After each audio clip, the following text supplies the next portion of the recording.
Ang kwentong ito ay gawa-gawa lamang at pawang imahinasyon. Pakinggang mabuti para iyong maintindihan. Ito ang kwentong Biringan. Chapter 5. Flashback. Ina, wag mong sabihin, yan ang anak na Itay sa mortal. 2:00 ng madaling araw sa Biringan. Nagkakaintindihan ba tayo? Sa kondisyon ko? Albularyo maharyo? Wika ni Prinsesa Chengay. Oo, Prinsesa Chengay. O sige, tumuloy muna kayo sa tirahan ko at baka mapaglaruan kayo ng mga kalahi ko. Pagpasok nila sa tirahan, agad na mangha si Mayor at Yeng at Tris sa loob ng bahay na tila lahat ay ginto at pilak, pati ang mga upuan, lahat ang nakikita nila. Grabe naman to, tol. Pati lamesa, diamante. Grabing yaman nila. Pwede kayang iuwi to? Wika ni Risk. Huwag na kayong magtaka mga bata. Mayayaman ang mga engkanto. Wika ni Officer Macario. Ngayon naintindihan ko na. Di ba sabi ni Prinsesa Chengay, kalahating engkanto ka, Mayor? Wika ni Risk. So ibig sabihin, engkanto ang tatay mo. At mayaman din siya. Kaya pala sobrang yaman niyo, Mayor. Wika ni Yeng na namamangha. Oo nga, tol. Dahil pala sa tatay mong engkanto, kaya masagana ang buhay niyo. Wala ka bang idea na engkanto pala sa tito? Wika ni Risk. Wala, tol. Kasi simple lang naman siya at may ilang business. Kaya akala ko sipag lang talaga. Wika ni Mayor. Hindi lang basta engkanto ang tatay mo, Mayor. Isa siyang haring Biringan. Kaya lang umalis siya dito dahil na rin sa pangit ang pamamahala ng reyna. Kaya siguro may malalim siyang dahilan para umalis dito sa Biringan.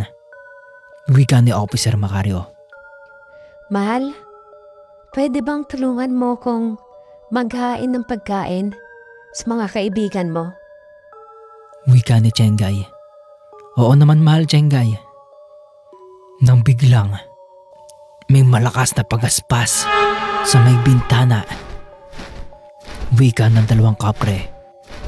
Mga manananggal, mga bata, magtago kayo. Nang biglang lumabas sina Siki at Cass at agad pinuntahan ang manananggal. Sina Stella at Heaven iyan, mga manananggal.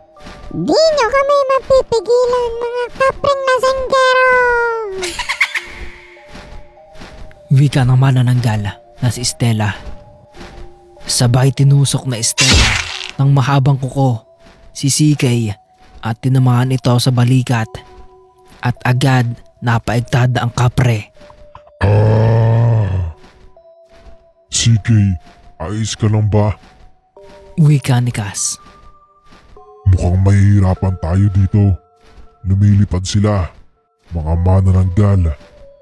Kailangan nating hanapin ang kalahating katawan, Cass. Pero papaano? Posibleng nasa malapit lang mga kalahati nito. Pero paano natin nahanapin? Wika ni CK. Nang biglang, ako, alam ko. Naaamoy ko ang katawan ng isa sa kanila. Papaanong nagagamit mo na agad ang pagiging engkanto mo, bata? Opo, mamang kapre. Bigla ko na lang pong naramdaman nang nakilala ko po si Aling Stella. Siya yung ale na tumakbo matapos magtanong ako sa kanya. Ngayon naintindihan ko na kung bakit siya natakot sa akin matapos ako magtanong. Hintayin niyo lang ako dito, mga kapre. Ako nang bahala maghanap sa kalahating katawan. At agad kumaripas ang takbo itong si Mayor. Nang biglang, okay, let's go, let's go. Tara, Jay. Wika ni Cringe na humahabol sa likuran ni Mayor. Hindi ka ba karmahin yan? Ikaw lang ang bida, tol. Ano yan, Jollibee? Pabida lang? Wika naman ni Risk na nakasunod rin. Mga tol, paanong nasundan niyo agad ako? Napakamot na lang sa ulo si Mayor at nagpatuloy sa pagtakbo ang tatlo. Papunta sa punong kakahuyan. Sugatan na ang mga kapre dahil sa mabibilis ang galaw ng manananggal. Bakit ang malalakas na antas pa ng manananggal ang umatake sa atin, CK? Wika ni Cass. Simple lang. Inutusan kami ng reyna namin na si Christine. Naubusin namin kayong lahat. Kaya humanda kayo. Wika ni Stella. Macario, pagpasensyaan mo na. Hindi ako pwedeng lumaban. Dahil sa mawawala ang kapangyarihan ko. Ito ang binigay na sumpa sa akin ng aking kapatid na si Christine. Sa oras na ginamit ko ang kapangyarihan ko sa mga aswang o sa kapwa engkanto ay kusang maglalaho ang kapangyarihan ko. At ako, Napakawalang hiya talaga ng reyna na yan. Hayaan mo, dito lang ako. Babantayan ko kayo ni Yeng. Prinsesa. Sa kabilang dako, habang tumatakbo ang tatlo.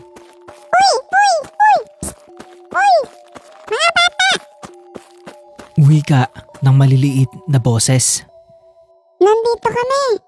Sa may punso. Nandito kami. At agad napasigaw ang tatlo sa nakita. Dahil sa maliliit na nilalang. Huwag kayong matakot mga bata. Mga kaibigan kami. Nais namin kayong tulungan.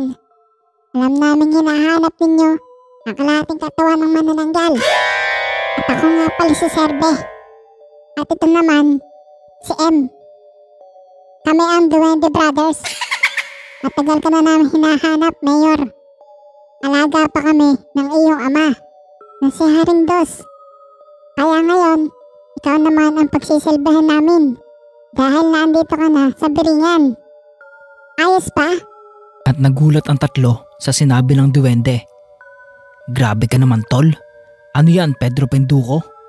Wikang sambet ni Cringe. Sana all, may kapangyarihan. Ako manyakis lang. Wika ni Risk na pabiro. Tayo na mga bata. Dahil sa nahihirapan na ang mga kapre. Sabi ng duwende na si Serbe. At ilang sandali pa, natanaw na ni Mayor ang dalawang kalahating katawan ng manananggal. At agad sumunod ang dalawa niyang kaibigan at ang dalawang duwende. Ayun na, natatanaw ko na ang mga katawan ng manananggal. Wika ni Mayor. Holy moly, fucking shit, damn. That's my coconut. Wika ni Risk na makita ang kalahating katawan ng manananggal. Ang sexy men, grabing hubog ng bewang. Ang puti at ang tambok. Wikang sunod, panirisk. At napasabi na lang si Cringe ng, ang ganda ng hubog ng katawan, tol. At agad napahilamos ng kamay sa kanyang muka. Hindi pwede to, may tsenggay na ako. Hindi ko pwedeng ipagpalit. Ang tsenggay ko sa bewang lang.